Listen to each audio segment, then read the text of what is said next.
good rule of thumb and when you're reading a label is if you can't pronounce it, you probably shouldn't be eating it. If God made something, it's usually fairly easy to pronounce and it's going to be good for your body. When you're looking at the food labels, what you can do is look at the ingredients in the order in which they're listed. So in other words, the first ingredient in that list is going to be what the product is mostly made of, whereas the last ingredient in the list is going to be a very small amount of that.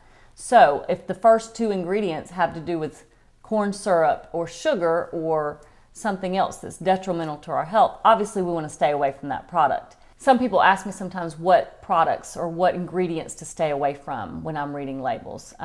There's three that just come to mind off the top of my head. First would be MSG, and that stands for monosodium glutamate. There's a lot of other names for that, but if you just simply look for that MSG or monosodium glutamate on the label, that chemical causes a lot of problems in children and in adults. That would be the first one. The second one would be high fructose corn syrup, or anything that ends in OSE is typically going to be a sugar. So if you've got that in the first couple of ingredients, that's telling you that that product is mostly made of sugar.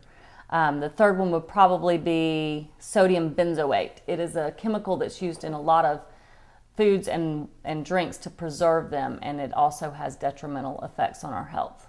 Another biggie to look for in reading labels would be anything that starts with a color followed by a number, such as red 40, yellow 5.